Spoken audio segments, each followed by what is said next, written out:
Gensplejsning af menneskets insulingen. Vi skal have gensplejset menneskets insulingen over i en bakterie.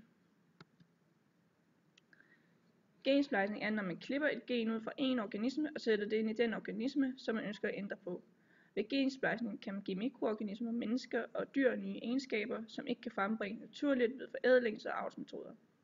Man bruger især gensplejsning til medicinske formål. Da man fx skal danne en bestemt medicin mod en bestemt sygdom, der er man nødt til at have nogle bestemte organismer fra nogle forskellige gener, så man der kan få en rigtig type medicin ud af det. Man behøver ikke særlig stor mængde af det ændrede organisme, det vil sige bakterierne, for at kunne få en stor mængde af den medicin, man gerne vil danne.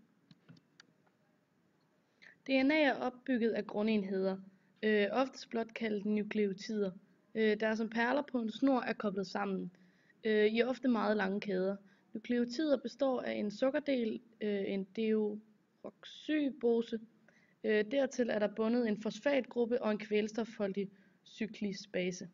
Sukkergrupperne er bundet sammen af fosfatgrupperne, og denne sukker-fosfatkæde udgør ryggraden i en DNA-streng.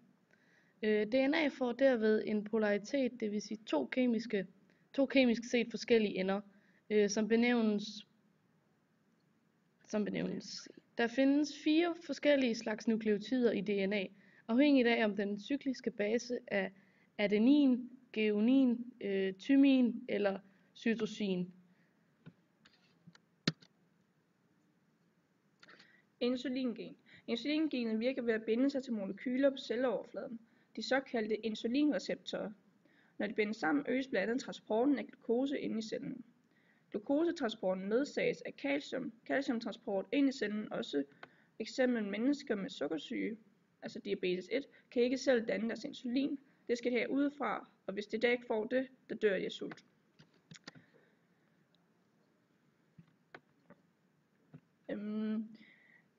I materialer der har vi brugt et klippeark og en saks og noget tape. Så har vi blandt andet brugt nogle papirer, hvor det ene skal forestille en DNA-celle, og det er det hvide stykke papir. Så har vi brugt noget, der hedder ampicillin, og det skal så være det grønne stykke, og tetracyklin er det blå stykke. Dertil har vi også brugt et rødt stykke, der hedder menneskets insulingen. Vi klippede 6 plasmider ud, altså de hvide strimler, og klistrede den sammen til en cirkel. Derefter fandt og markerede vi det sted på plasmidet, hvor restriktionsenzymet blev klippet. Bagefter klippede vi det op, som enzymet ville have gjort det. Vi satte 2 slags resistens for antibiotika på. Den ene var ampicillin, den grønne, og den anden var tetracyklin, den blå. Vi satte det på der, hvor DNA-sekvenserne passede med hinanden. Vi klippede derefter menneske-DNA'et med insulingenet.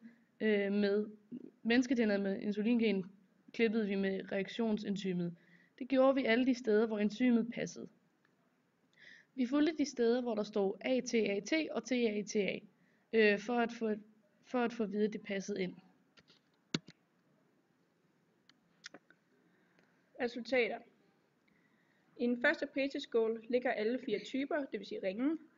Der er kun næring i den første petri-skål, og derfor så optager bakterierne og alle de her 4 typer kun næring.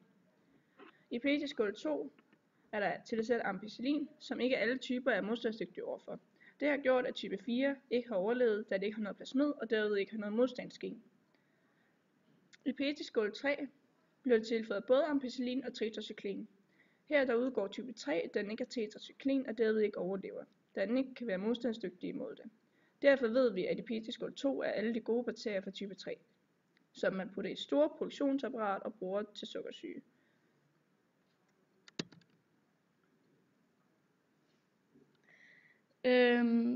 Det kan vi se i resultaterne, da vi kan se, at den type, der dør i petri-skål 1 eller i petri-skål 3, er dem, som vi gerne vil have. Dem tager vi fra petri-skål 2, men afgør det ved at se ud fra de 3 petri-skåle, hvilke bakterier de 4 typer kan optage. De kolonier, der indeholder bakterier med plasmidringe, er bakterier, der har optaget type 3. De enzymer, der klipper DNA-molekylet over, hedder ATAT og TATA, og det er kun et sted. De enzymer, der bruges til at splice DNA-stykker, hedder ligase, og de enzymer, der klipper DNA-molekylet over, hedder restriktionsenzymer.